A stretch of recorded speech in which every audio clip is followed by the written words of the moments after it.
Bismillahirrahmanirrahim. Assalamualaikum warahmatullahi wabarakatuh. Waalaikumsalam warahmatullahi wabarakatuh. Yang kami hormati Bapak Kepala Sekolah atau yang mewakili, yang kami hormati Bapak dan Ibu calon guru penggerak Angkatan 7 SMA Negeri 2 Sragen. Yang kami hormati Bapak dan Ibu-ibu yang hebat dalam acara pengimbasan pemahaman dan pengalaman budaya positif calon guru penggerak Angkatan 7 SMA Negeri 2 Sragen Selasa 31 Januari 2023. Baiklah Bapak dan Ibu yang hebat, setinggi puji dan sedalam syukur marilah kita panjatkan kehadirat Ilahi Robbi yang karena karunia-Nya kita dipertemukan dalam acara pada pagi hari ini.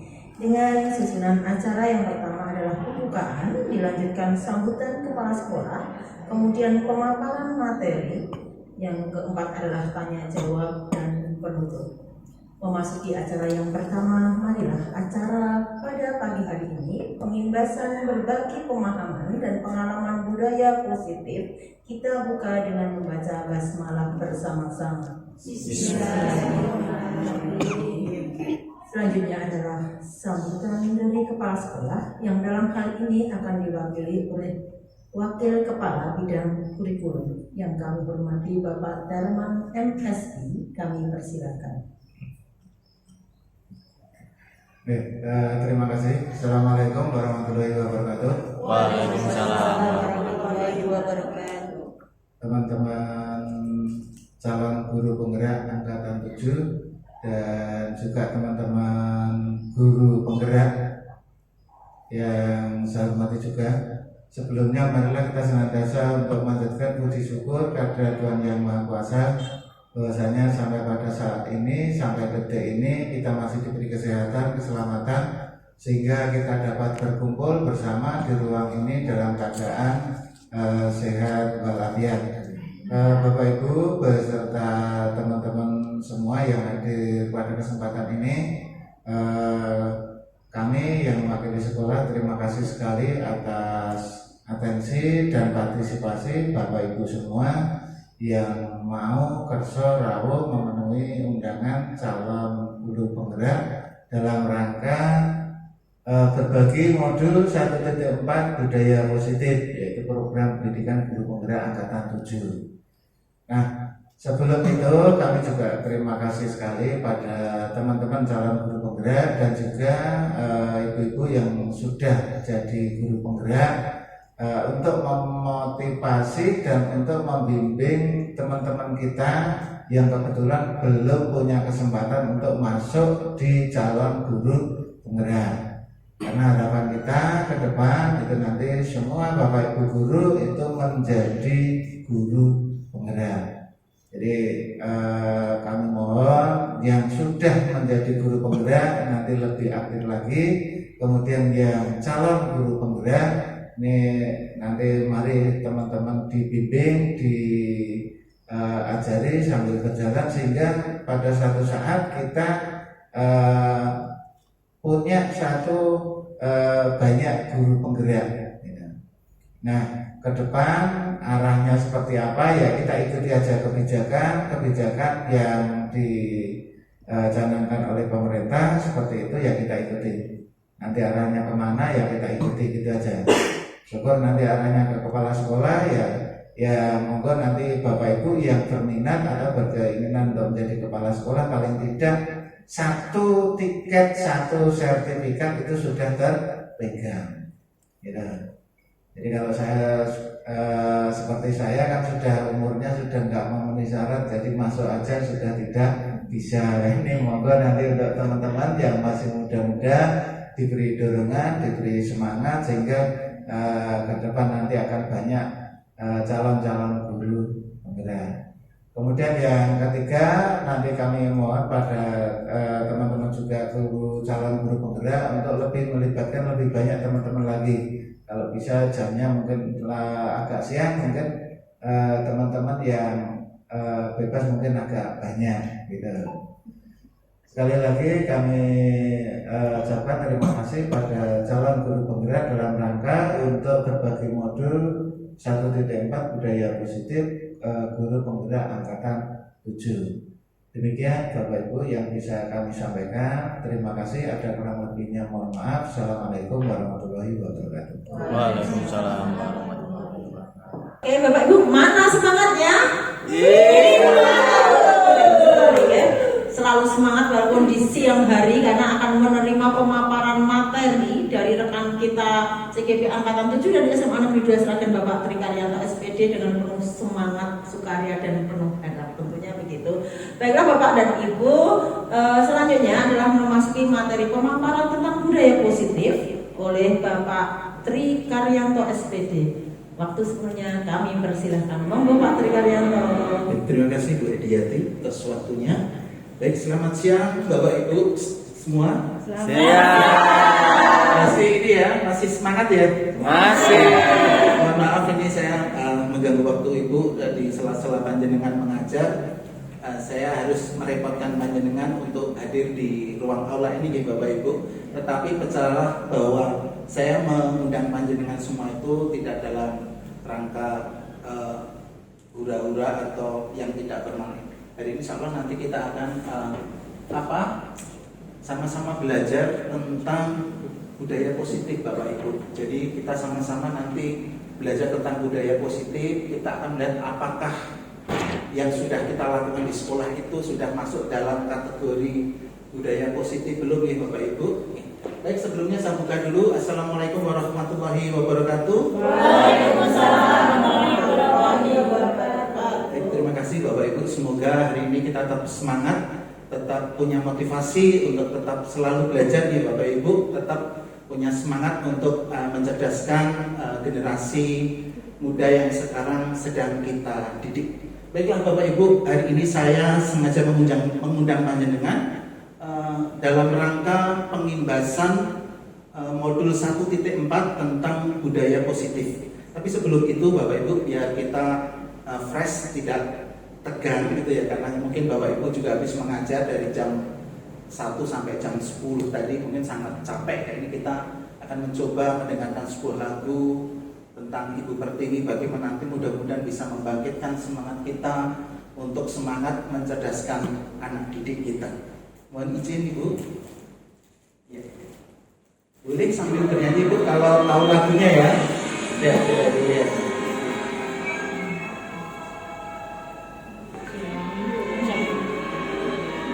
Ini lagu tentang Ibu Pertiwi ya.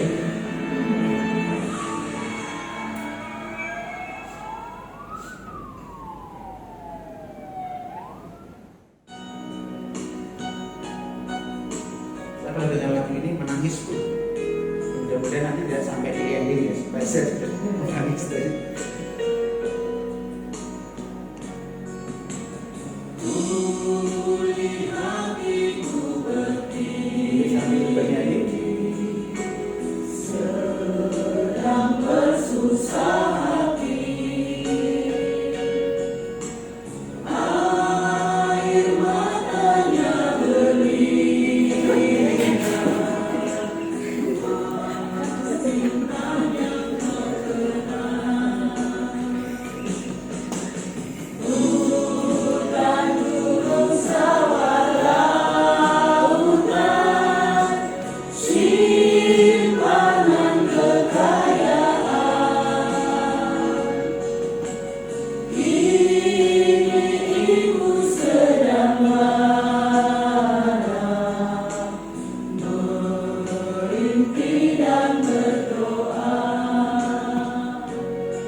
dan rasa sedih yang mendalam.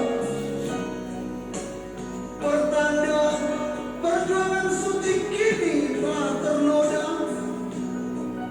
Seketika ibu dikejutkan dengan situasi yang porak-poranda. Kekerasan, korupsi, narkoba, pembunuhan dan kezaliman meluluhlantakkan negeri ini. Di manakah keadilan? Di manakah kedamaian? Oh Ibu Pertiwi, cita-citamu yang agung kini sirna sudah. Wahai putra-putriku, bangkitlah, kobarkanlah kembali semangat jati dirimu untuk meneruskan cita-cita Ibu Pertiwi, meningkatkan kembali perjuangan suci untuk menciptakan negeri yang adil, makmur, aman, tentram, dan damai. Ibu kami tetap cinta, putramu yang setia, menjaga harta pusaka untuk nusa dan bangsa. Hutan gunung sawah lautan, simpan kekayaan. Hidup sedang merintih dan berdoa. Gimana tadi lagunya bagus nggak tadi? Luar biasa. Jadi lagunya bagus, menyentuh. Saya kalau mendengar lagu itu pasti menangis ibu. Jadi saya pasti karena tersentuh. Nah, kira-kira ibu tahu nggak kenapa saya mutarkan lagu tadi? Kira-kira hubungannya apa dengan materi yang akan saya sampaikan? Ada yang tahu nggak kira-kira? Apa? Degradasi karakter. Apalagi kira-kira ibu? Adakah hubungannya dengan kita sebagai seorang pengajar, sebagai pendidik? Ada nggak kira-kira? Jadi lagu itu tadi, mohon maaf tidak sekedar lagu ibu. Di situ ada banyak muatan. Tadi disampaikan bahwa betapa bumi kita Indonesia saat ini ya, kita sedang tadi berduga ada bencana, kemudian ada penyalahgunaan narkoba, kemudian ada kekerasan, ada demonstrasi yang berujung kekerasan, kemudian ada kemiskinan, ya kepedulian terhadap tadi orang tua sudah tua tetapi masih bekerja. Itu kira-kira apa ibu? Arahnya kemana? Tahu nggak? Ada yang tahu? Ada yang tahu, Bapak Ibu? Apa kira-kira? Hubungannya dengan materi yang akan kita bahas ini tentang budaya positif. Moralitas. Moralitas, iya benar. Moralitas sudah bisa masuk mas. Jadi Bapak Ibu, permasalahan yang ada di dalam lagu yang kita tampilkan tadi Ibu, ternyata itu kuncinya salah satunya yang bisa memecahkan masalah itu menjadi solusi adalah kita Bapak Ibu. Jadi bagaimana kita bisa membangun budaya positif di dalam sekolah, bagaimana kita mendidik anak-anak dengan kebiasaan lingkungan yang positif, budaya yang positif, itu nanti akan menghasilkan generasi-generasi muda yang berprofil pelajar Pancasila, beriman dan bertakwa, berkebinekaan global, gotong royong, mandiri, kreatif, dan bernalar kritis. Jadi dari mulai dunia pendidikan ini Bapak Ibu, monggo sama-sama kita mendidik anak kita, mengarahkan anak kita supaya satu tadi, tidak melakukan kekerasan, diajarkan budi pekerti di sekolah, bagaimana diajarkan cara beragama, bertingkah laku, beretika, kemudian bagaimana mengantisipasi anak sampai tidak menyalahgunakan narkoba ya dari lingkungan sekolah ini. Jadi kita punya tanggung jawab moral untuk selalu mengajarkan kebaikan kepada anak. Makanya dari sekarang monggo kita ciptakan budaya dan lingkungan yang positif di sekolah kita. Supaya apa? Supaya nanti output dari siswa yang kita keluarkan dari sekolah kita nanti akan menjadi generasi muda yang memang berkualitas, yang berprofil pelajar Pancasila tadi. Begitu nih Bapak Ibu? Sepakat ya tadi? Jadi memang lagunya tadi tidak sekedar hanya memutarkan sebuah lagu, kemudian lagu nasional tidak, tetapi lagu itu bisa mengarahkan kita ke materi yang akan kita sampaikan, yaitu budaya positif. Berikutnya Ibu, ada 3 agenda yang akan saya sampaikan hari ini adalah yang pertama adalah presentasi konsep tentang budaya positif. Apa saja budaya positif itu? Kemudian yang kedua tanya jawab, yang ketiga adalah refleksi. Dan ada beberapa juga capaian dari materi budaya positif ini Bapak Ibu. Ada capaian umum dan capaian khusus. Banyak sekali, tapi saya akan coba membaca salah satu saja. Capaian umum adalah memahami peran sebagai guru untuk membangun budaya positif dengan menerapkan konsep disiplin positif dalam berinteraksi dengan murid. Itu ya, itu adalah tujuan umumnya atau capaian umum yang akan kita capai. Kemudian ada capaian khusus. Apa capaian khusus yang akan kita capai? Ada beberapa Bapak Ibu, tetapi saya di sini akan membacakan satu saja. Salah satunya adalah menyusun langkah-langkah dan strategi aksi nyata yang efektif dalam mewujudkan kolaborasi dengan seluruh pemangku kepentingan sekolah agar tercipta budaya positif yang dapat mengembangkan karakter murid. Seperti itu. Ya. Kemudian selanjutnya saya bacakan tentang apa itu budaya positif atau ekosistem positif Bapak Ibu. Menurut Ki Hajar Dewantoro, budaya positif adalah watak atau karakter yang merupakan pencerminan dari diri siswa, kodrat yang mereka miliki dari lahir yang mereka bawa dan bisa dijadikan budaya positif di sekolah. Yaitu budaya positif menurut Ki Hajar Dewantoro. Selanjutnya lagi, ya. Sebagai seorang guru Bapak Ibu, sebagai pendidik, kita itu diibaratkan sebagai seorang petani. Ya. Sebagai petani yang menanam padi. Padinya siapa? Padinya yang murid-murid kita itu. Ya, padinya murid-murid kita itu. Kalau kita ingin mendapatkan hasil pertanian yang bagus, kita ingin memanen padi kita yang bagus, anak-anak kita itu harus kita olah. Anak-anak kita itu harus diolah. Kalau diibaratkan pertanian, ya diperbaiki kondisi tanahnya, dipelihara tanaman padinya, diberi pupuk, diberi air, dibasmi ulat, ya. Kemudian jamurnya, supaya apa? Supaya hasilnya adalah bagus. Kalau ini dihubungkan dengan siswa kita sebagai pendidik, kita itu ibarat merawat anak didik kita supaya nanti kita bisa memanennya menjadi anak didik yang tadi berprofil pelajar Pancasila. Kemudian yang berikutnya Bapak Ibu, hubungannya dengan sekolah. Jadi lingkungan yang positif dalam pelaksanaan pembelajaran merupakan salah satu hal yang mempengaruhi keberhasilan proses belajar mengajar. Dan tentu saja lingkungan yang kita maksud di sini adalah lingkungan yang positif, lingkungan yang mempunyai budaya positif. Budaya di sini adalah kebiasaan, tingkah laku kebiasaan yang positif, dari mulai pembiasaan siang hari ada sholat jamaah bersama, itu untuk membentuk karakter religiusnya. Kemudian ada juga kegiatan kebersamaan, bisa kerja bakti di kelas, merapikan kelas, menata kelas. Nah, itu juga bagian dari kegiatan budaya yang positif. Ya. Kemudian Bapak Ibu, terkait budaya positif ini, nanti ada beberapa hal yang akan saya sampaikan. Ya. Yang pertama adalah tentang perubahan paradigma dan stimulus respon melawan teori kontrol. Okay. Yang kedua adalah arti disiplin dan motivasi perilaku manusia. Kemudian yang ketiga adalah keyakinan kelas, hukuman, dan juga penghargaan. Yang keempat adalah kebutuhan dasar manusia. Kelima posisi kontrol, dan keenam segitiga restitusi. Mungkin ini masih asing bagi panjenengan, Bapak Ibu. Nanti bersama-sama kita coba menguraikan satu persatu. Mungkin nanti kalau saya kurang pas, mohon nanti dibetulkan.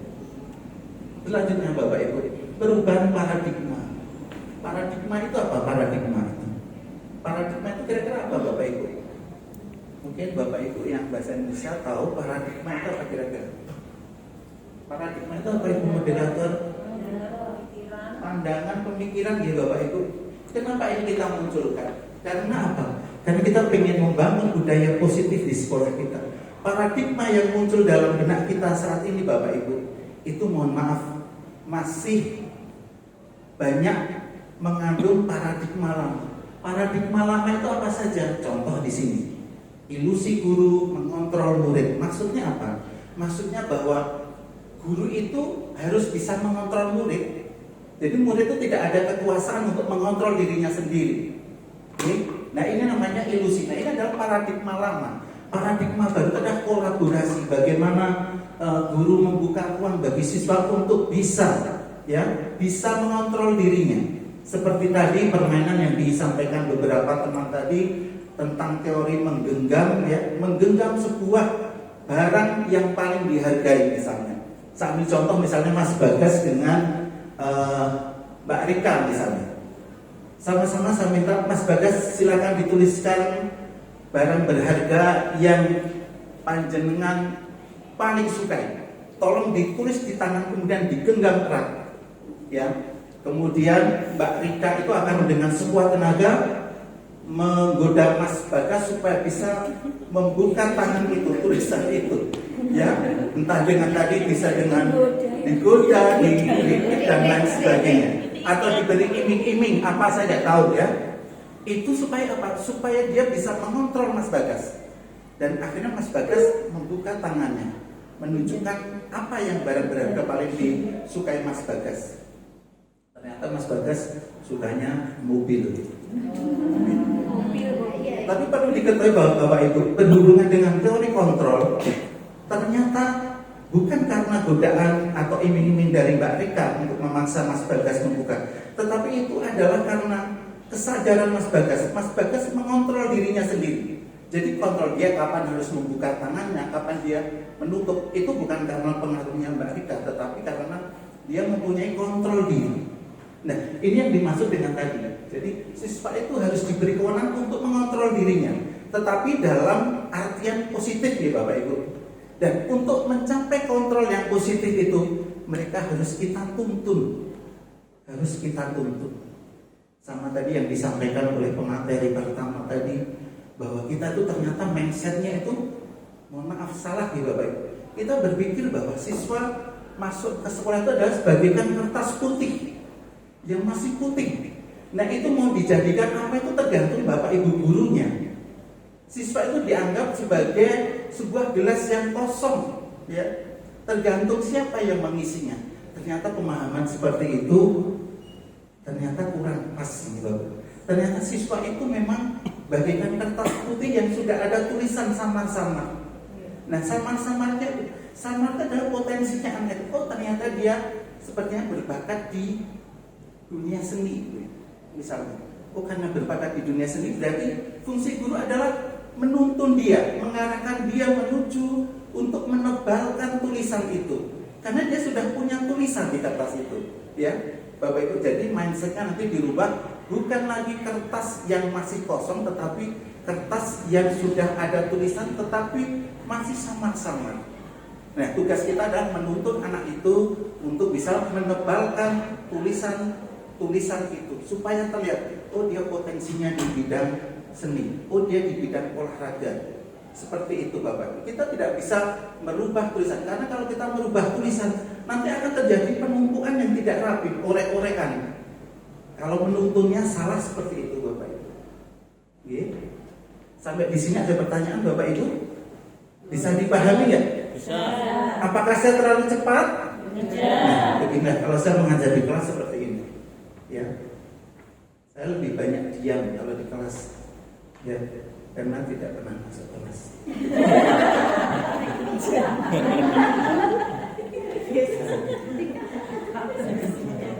Terus, ya, dia nggak stuck gitu. Ada pertanyaan Bapak Ibu supaya ini kan kadang panjenengan tekan sebentar lagi juga dulu. Saya mohon izin juga pertanyaan Ibu. Satu pertanyaan untuk mengasah supaya ibu-ibu tidak jenuh. Ibu-ibu, saya bertanya Bapak Ibu, saya punya seorang saudagar sapi dari Jenar ya. Dia waktu itu mengirimkan 10 ekor sapi ke Jakarta. Nah, dalam perjalanan biasanya kan sapi kan berhenti di Batang Bapak Ibu. Dalam perjalanan itu ternyata udah mau dekat aja karena sapinya lapar dan haus, akhirnya ada 5 ekor sapi yang loncat. Berarti masih tinggal berapa ekor sapi di atas truk itu? Yang loncat berapa? 10 dari Sragen karena saking hausnya sudah sampai di Batang di rest area ada 5 ekor yang loncat. Masih berapa ekor sapi di atas truk itu? 10 apa 5? 10. Jawabannya adalah 10. Karena sapinya kan cuma loncat aja. Enggak keluar. Hanya loncat saja. Ini termisi. Ini salung mati dulu supaya nggak nganggur ya. Terus kemudian disiplin, tentang apa itu pengertian disiplin ya. Disiplin berasal dari bahasa Latin yaitu disiplina yang artinya belajar. Oke? Disiplin diri buat orang menggali potensinya menuju sebuah tujuan yang dihargai. Jadi bagaimana kita menuntun siswa itu mempunyai disiplin diri supaya dia bisa menggali potensinya mencapai apa yang dicita-citakannya. Seperti itu ya Bapak Ibu. Kemudian dalam budaya kita makna kata disiplin telah berubah menjadi sesuatu yang dilakukan seseorang pada orang lain untuk mendapatkan kepatuhan. Ya, jadi disiplin itu dipaksakan untuk memaksa seseorang patuh kepada disiplin itu. Okay? Terus ini saya lanjutkan lagi dan kadang disiplin dihubungkan dengan ketidaknyamanan karena tadi kepatuhan yang dipaksakan tadi menyebabkan ketidaknyamanan. Sesuatu aturan yang dipaksakan itu menyebabkan ketidaknyamanan seperti itu. Ya, sama juga nanti ini arahnya kemana kira-kira muncul disiplin. Karena disiplin itu menyebabkan kadang kepatuhannya dipaksakan termasuk peraturan yang ada di sekolah. Banyak siswa yang sepertinya patuh tetapi mereka terpaksa seperti itu. Terus kemudian tentang teori motivasi perilaku manusia.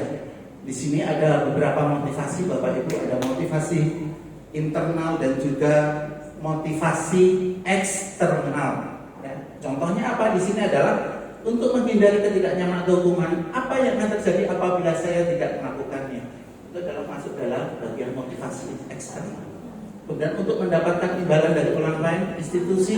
Jadi mendapatkan imbalan dari orang lain itu adalah bagian dari motivasi eksternal. Sedangkan untuk menghargai diri sendiri, menjadi insan yang sesuai harapan, ya, saya akan menjadi orang yang seperti apa, itu adalah motivasi internal. Seperti itu. Ini tidak usah saya sampaikan pengertian merdeka. Yang maksud merdeka adalah tidak hanya terlepas dari perintah, tetapi juga cakap buat memerintah diri sendiri. Pengertian motivasi eksternal merupakan daya dorong dan kuat diri seseorang siswa. Tadi sudah kita sampaikan contohnya. Kemudian kalau motivasi internal adalah merupakan daya dorongan dari dalam diri seseorang untuk melakukan sesuatu mencapai tujuan yang diinginkan. Ini adalah contoh. Kemudian contohnya ini siswa berminat menjadi guru, maka daya dorong siswa itu adalah apabila tamat sekolah dia harus melanjutkan kuliah ke perguruan tinggi di fakultas pendidikan untuk menjadi guru. Nah, kemudian Bapak Ibu di sini ada diagram tentang budaya positif. Ya, ini dibagi menjadi yang paling kecil sampai yang terbesar. Yang paling kecil adalah peraturan kelas. Jadi peraturan yang ada di dalam kelas itu adalah bagian terkecil. Dari peraturan yang berwujud aturan-aturan itu, ya, kalau diyakini, misalnya, saya yakin peraturan itu kalau saya yakini akan bisa menjadikan saya lebih baik di sekolah, akan menjadikan saya teratur. Nah itu kemudian dari peraturan akan muncul namanya keyakinan kelas Bapak Ibu.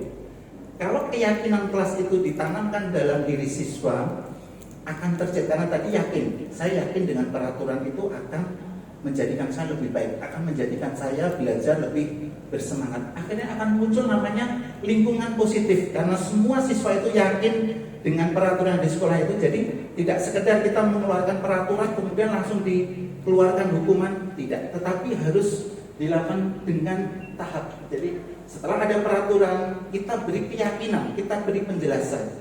Dan yang terjadi di kelas kita, sekolah kita, mohon maaf Bapak Ibu, memang setelah ada peraturan yang dibuat sepihak oleh sekolah, kemudian langsung ada hukuman atau eksekusi.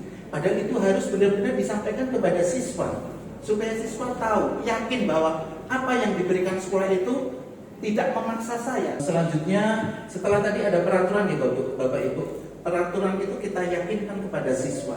Siswa harus yakin bahwa peraturan itu dibuat untuk membuat semuanya lebih baik, membuat semua lebih mudah. Jangan sampai peraturan yang dibuat di kelas itu memaksa siswa, menghukum siswa, menjadikan siswa tidak bisa independen mengontrol diri sendiri, menjadi mereka terkekang. Jadi peraturan itu yang harus luas, diyakinkan bahwa peraturan itu tidak bertujuan untuk membunuh harapan anak-anak atau inspirasi anak-anak, karena mereka ada hidup di dalam dunia milenial. Kemudian berikutnya adalah tadi keyakinan kelas akan membentuk satu lingkungan yang positif. Setelah lingkungan positif, misalnya kita ambil SMA 2, lingkungan yang positif itu akan terus-menerus dikembangkan menjadi budaya yang positif. Sehingga budaya yang positif itu akan merasuk ke dalam jiwa siswa itu, ke dalam pikiran siswa itu, sehingga ketika mereka keluar dari sekolah ini, mereka menjadi benar-benar orang yang memang berprofil pelajar Pancasila tadi. Selanjutnya Bapak Ibu, tentang keyakinan kelas, hukuman dan penghargaan. Mengapa tidak peraturan saja? Mengapa harus keyakinan kelas? Kenapa tidak hanya peraturan kemudian kalau melanggar langsung dieksekusi? Kenapa harus ada keyakinan kelas? Nah, di sini ada contoh seperti ini. Mengapa kita memiliki peraturan harus menggunakan helm bila mengendarai kendaraan roda 2? Mengapa Bapak Ibu? Iya, betul. Saya sebenarnya itu. Jadi jangan diberikan pemahaman bahwa memakai helm itu karena satu, nanti takut ditangkap polisi, takut kena tilang. Tetapi memberi keyakinan bahwa kamu memakai helm itu adalah demi keselamatan kamu, gitu. Demi keselamatan kesehatan kamu. Misalnya ada kerikil terus kemudian motornya slip, kemudian dia tidak pakai helm kemudian celaka. Nah itu akhirnya kenapa? Karena bahwa anak itu memaham bahwa itu hanya sebuah peraturan yang harus ditakuti, tetapi bukan sebuah keyakinan yang dipahami bahwa itu demi keselamatan. Termasuk juga mengapa kita memiliki peraturan 3M ya zaman Covid dulu, menggunakan masker, mencuci tangan dan menjaga jarak. Karena jangan sampai itu karena kita memakai itu karena takut dengan Satgas, tetapi karena itu memang ada kesadaran, saya memakai masker itu demi keselamatan saya sendiri dan orang lain. Jadi itu diyakinkan bahwa itu bukan karena takut kena sanksi, tidak. Kemudian selanjutnya Bapak Ibu, di sini ada dua contoh kesepakatan kelas. Kira-kira yang menjadi kesepakatan kelas yang mana Bapak Ibu? Coba dilihat. Jadi kesepakatan kelas itu sesuatu yang disepakati oleh kelas tersebut, anggota kelas tersebut, untuk dijadikan acuan dia dalam berkehidupan sehari-hari. Coba penjelasan lihat kira-kira yang mana itu kesepakatan? Yang A atau yang B? Oke. Yang A, B, kita lihat. Kalau menurut saya, yang A itu adalah peraturan Bapak Ibu. Jadi tadi kalau kita lihat diagram ada peraturan, ada keyakinan kelas, ya, ada kesepakatan yang sebelah kanan adalah kesepakatan kelas. Yang kesepakatan itu sebelah kanan. Yang A, ya, kami guru dan murid yang saling menyayangi. Menyayangi itu maksudnya menyayangi sebagai tupoksinya guru dan murid, bukan I love you, bukan, tapi itu adalah menyayangi. Jadi ketika siswa dan guru tahu posisi masing-masing, ketika rasa sayang itu muncul, akan muncul saling menghargai. Siswa menghargai guru, kemudian guru juga menghargai siswa. Seperti itu. Okay? Kemudian lanjut. Nah di sini Bapak Ibu tentang keyakinan tadi. Keyakinan itu sesuatu yang positif yang harus dipegang, ya. Nah kira-kira kalau ada pertanyaan seperti ini, peraturannya selalu kembalikan dulu ke tempat. Kira-kira keyakinannya apa ini kira-kira? Ada yang tahu nggak ini Bu? Apa? saya kembalikan dulu ke tempatnya itu sebagai bentuk apa itu kira-kira? Disiplin, apalagi Bu? Tanggung jawab. Nah, kita lihat nanti ya, dilarang mengganggu orang lain itu apa itu? Berarti apa? Keyakinan untuk apa? Menghargai, menghormati orang lain, hadir di sekolah 15 menit ya. Nah, disiplin, dilarang melakukan kekerasan. Nah, ini saya lihat jawabannya aja ya. Inilah namanya yang sebelah kiri itu peraturan yang dibuat oleh sekolah. Yang sebelah kanan itu adalah keyakinan. Ketika kita yakin bahwa itu tanggung jawab kita, ya udah kita tanpa rasa terpaksa ataupun rasa enggan itu pasti dengan sadar mengembalikan buku ke tempatnya. Tidak akan mengganggu orang lain, menghormati orang dan diri sendiri. Kalau kita sudah tahu Bapak Ibu, murid-murid sudah tahu, kayak enak ceritanya murid itu temannya duduk posisi digeret itu enggak ada, karena mereka sudah ada keyakinan bahwa menghormatilah orang lain itu sama juga menghormati dirinya sendiri, seperti itu ya. Oke, saya lanjut lagi Bu.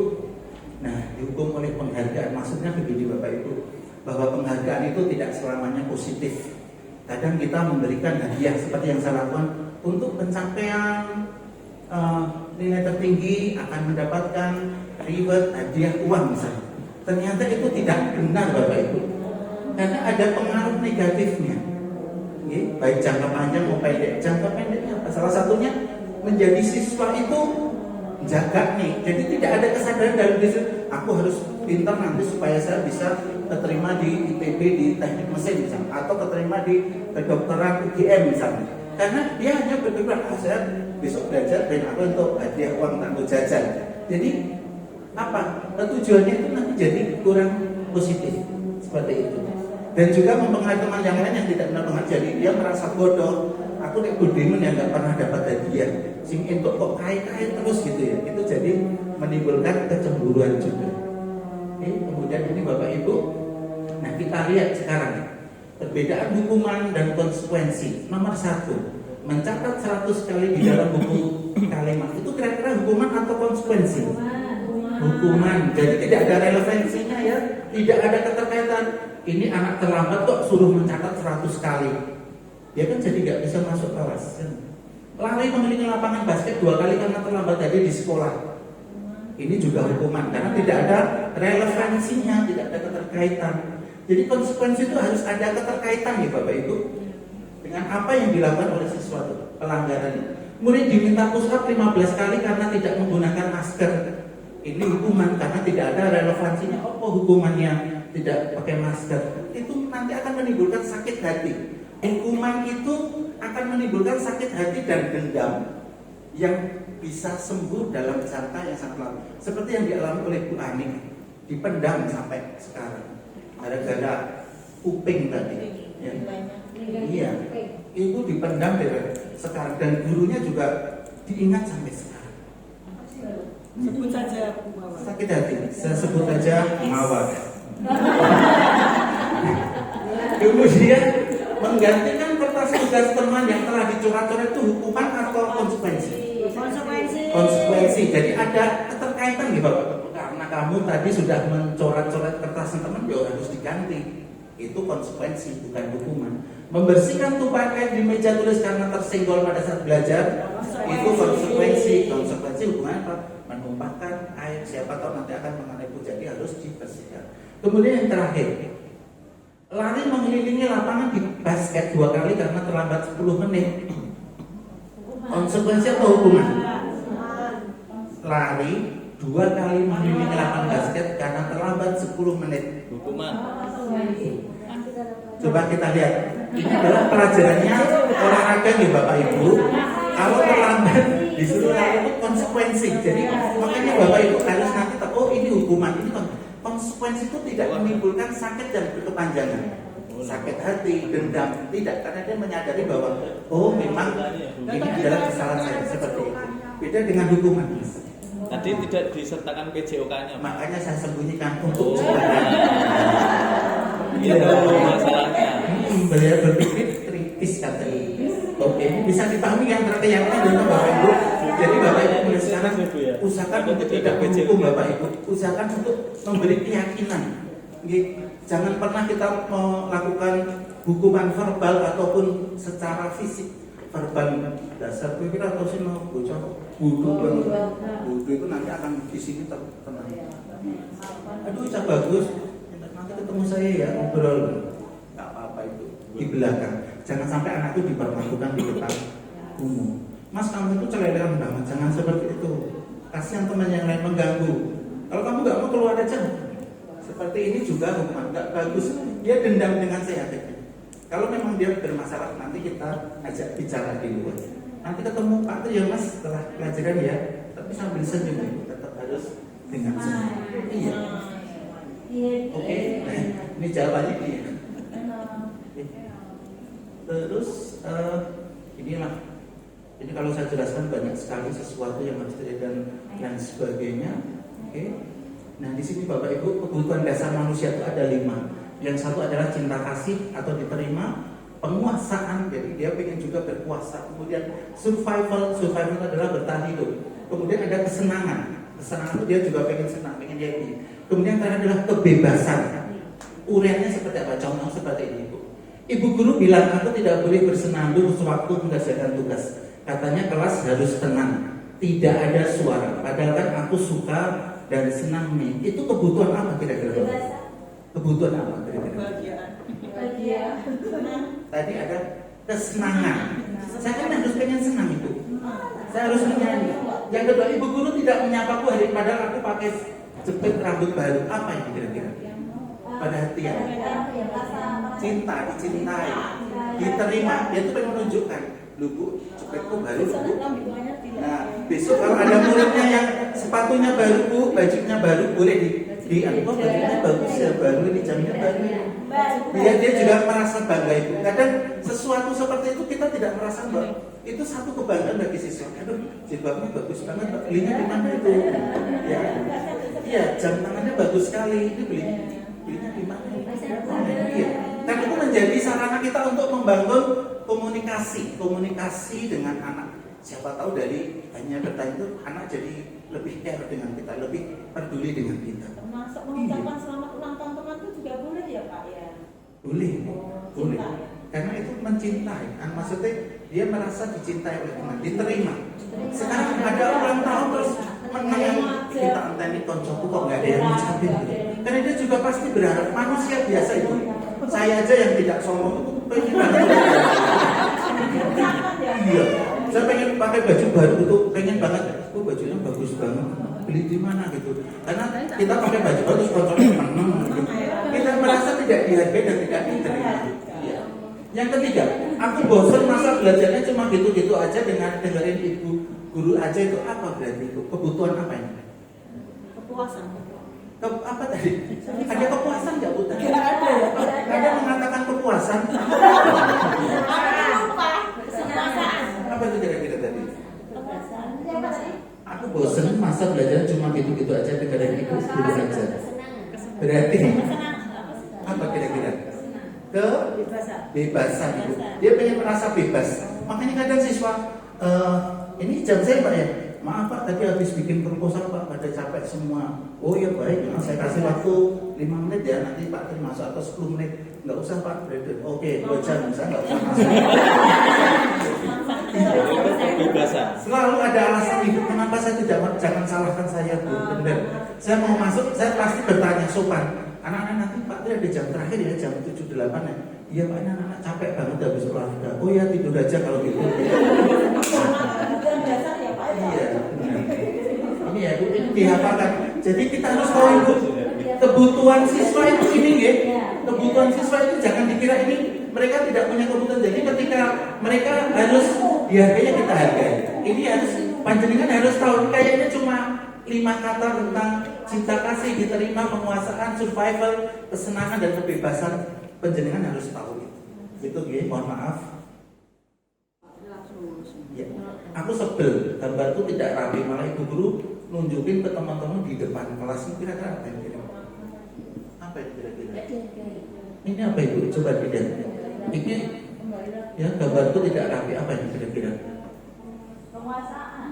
penguasaan, Bu. Karena dia juga pengen mempunyai menunjukkan harga dirinya, ya. Seperti itu.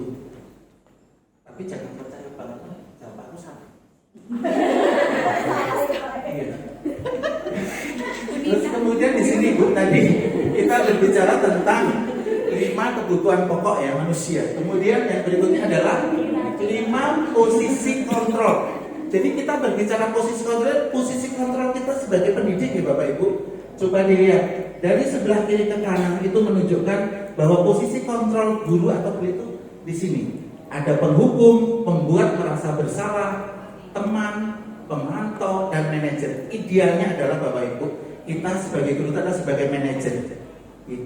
Walaupun kadang kita sebagai manusia biasa, kadang kita itu bisa saja sebagai penghukum, pembuat rasa bersalah, kadang juga bisa menjadi teman, tergantung tadi Bu Nina situasi dan kondisi. Tetapi idealnya kita adalah sebagai manajer. Sebagai teman pun kita harus menunjukkan kewibawaan kita. Tidak bisa kita seperti kasus di beberapa teman yang terlalu dekat dengan siswa, akhirnya siswa itu seperti ngelonjak, itu tidak boleh. Idealnya kita ada sebagai manajer. Dari paling itu adalah paling jelek nih Bapak Ibu. Penjenengan jangan mau kalau posisinya di penghukum, jangan. Jenengan nanti dimusuhi siswa, dititeni, titan guru iya. Jangan. Terus penjenengan suka buat merasa bersalah, biasanya mengeluarkan kata-kata, kamu seharusnya sudah tahu toh, ya. Ibu itu sudah beberapa kali ngasih tahu kamu kan. Itu merasa seolah kita berbicara halus, tetapi itu memposisikan diri kita sebagai pembuat rasa bersalah. Anak itu merasa bersalah itu tidak boleh menempatkan siswa. Nah itulah paradigma pembelajaran baru seperti itu. Dan kita harus menyesuaikan. Gitu. Jadi ya Bu ya, sampai di sini ada pertanyaan? Ya. Oh tidak ya, saya jelas banget ya.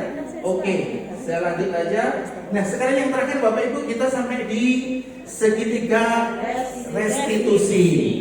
Ya apa itu segitiga restitusi? Adalah proses menciptakan kondisi bagi murid untuk memperbaiki kesalahan ya, mereka, sehingga mereka bisa kembali pada kelompok mereka dengan karakter yang lebih kuat. Jadi restitusi itu tidak menghukum ya, tetapi nanti menjadikan siswa itu menyadari dirinya salah, kemudian dia akan kembali menjadi sosok pribadi yang lebih kuat, lebih meyakini kebenaran, kemudian dia tidak akan mengulangi.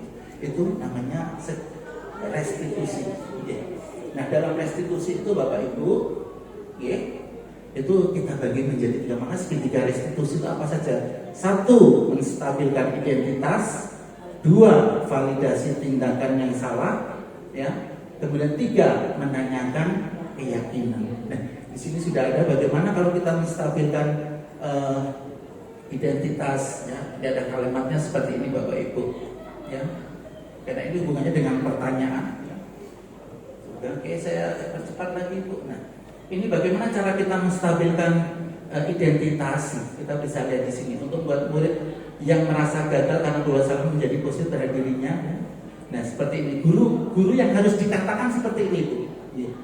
Menstabilkan identitas supaya anak itu tidak jatuh ke dalam penyesalan kesalahan.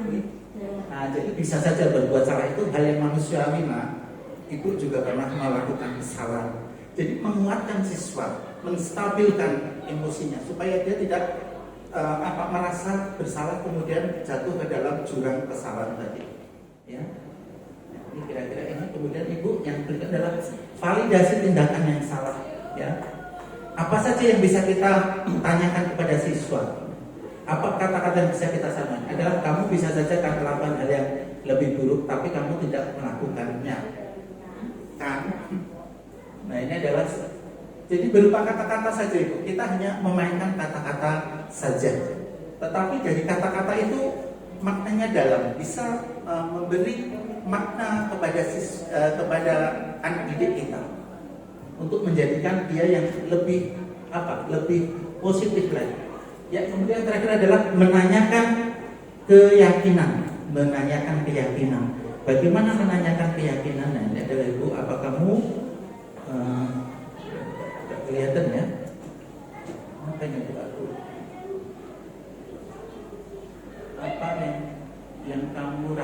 Apa yang kamu rasakan ketika kamu melakukan itu?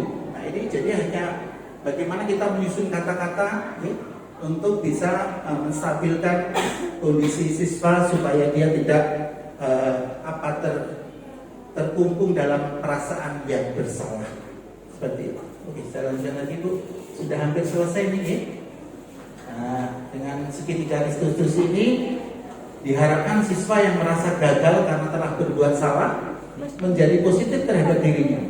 Ya, benar dia sudah melakukan kesalahan, akan tetapi tidak kita jerumuskan ke dalam lubang kesalahan yang lebih dalam. Kita coba sadarkan dirinya, ya, agar tidak merasa gagal dalam dan selalu positif terhadap segala hal. Nah, itu yang bisa saya sampaikan dalam presentasi budaya positif hari ini, Ibu-ibu. Simpulannya adalah kita mengajak Bapak Ibu guru dan siswa untuk menerapkan budaya positif di lingkungan kelas dan sekolah. Tujuannya apa? Yaitu agar siswa menemukan keyakinan dalam diri sendiri untuk melaksanakan budaya positif di lingkungan kelas dan sekolah. Saya rasa itu yang bisa saya sampaikan. Bapak Ibu, mungkin ada pertanyaan sebelum saya langkah ke refleksi. Mungkin ada pertanyaan, silakan.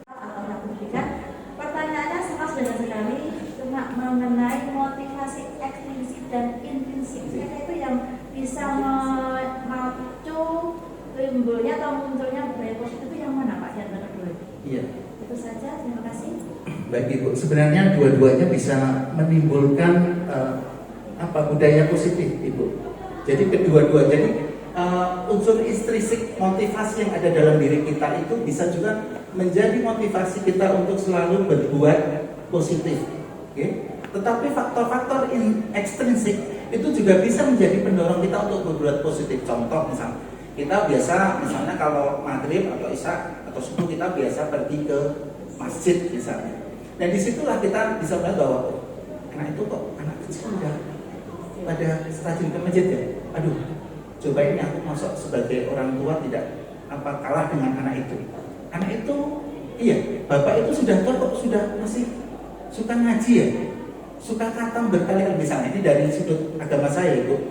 Itu memberikan motivasi, memberikan budaya positif ke saya yang nanti bisa saya terapkan kepada anak didik saya. Jadi dua-duanya bisa Ibu, intrinsik, ekstrinsik itu bisa menjadi pemicu untuk munculnya atau lahirnya budaya positif. Mungkin itu bisa kita? Bisa ya. Baik, terima kasih. Mungkin ada pertanyaan Ibu? Kalau tidak ada mungkin refleksi aja langsung ya, monggo Ibu. Refleksi dari mungkin ada salah satu Ibu siapa nih? Monggo tentang budaya positif ini. Sebelumnya saya ucapkan terima kasih banyak telah memberikan waktu kepada saya untuk merefleksikan apa yang sudah disampaikan oleh Pak Tri Karyanto. Luar biasa sekali apa yang telah dipaparkan oleh Pak Tri Karyanto terkait dengan modul 1 Pak Tri, khususnya untuk modul 1.4 yaitu budaya positif. Dari pemaparan yang disampaikan oleh Pak Tri, banyak sekali ilmu yang bisa saya ambil, termasuk tadi untuk menangani siswa kita harus ada beberapa kontrol, dan ternyata kontrol yang paling baik adalah kontrol sebagai manajer. Lalu kalau kita melakukan mendampingi anak kita atau murid kita yang melakukan pelanggaran, kita bisa menggunakan segitiga restitusi seperti itu di Pak Kim, yang bisa membuat anak itu tersadar sendiri dengan kesalahannya tanpa kita harus menyalahkan seperti itu. Ya, mungkin itu saja. Terima kasih banyak sekali lagi apa yang telah disampaikan oleh Pak Tri Karyanto. Semoga bisa memotivasi kita untuk berbuat atau membiasakan diri untuk berbudaya positif. Terima kasih. Terima kasih Bu Nina, bagus sekali ya refleksinya. Jadi tepat apa yang disampaikan Bu Nina tadi tentang kontrol, kemudian pembiasaan kepada siswa untuk tidak menghakimi siswa, tidak menjerumuskan mereka ke dalam kesalahan yang sudah dilakukan, tetapi justru kita mengangkat dia dari kesalahan itu untuk memberikan penguatan kepada anak tersebut untuk bisa menjadi generasi yang lebih baik lagi, generasi yang tahu tentang aturan dan paham tentang apa yang harus dilakukan, tetapi dalam norma-norma yang berlaku. Terima kasih Bapak Ibu semua yang hadir pada siang hari ini. Saya mohon maaf yang sebesar-besarnya apabila ada ucapan perkataan saya yang kurang berkenan. Wassalamualaikum warahmatullahi wabarakatuh. Waalaikumsalam. Kita apresiasi yang luar biasa. Teman-teman luar biasa ya, ilmu yang kita dapatkan hari ini menjadikan perubahan bagi pemikiran kita. Insya Allah kita selalu menjadi garda terdepan dalam menjadi agen perubahan untuk menghantarkan murid-murid kita menjadi pemimpin masa depan yang senantiasa dirindukan. Oke, terima kasih. Wabillahi taufiq wal hidayah. Assalamualaikum warahmatullahi wabarakatuh.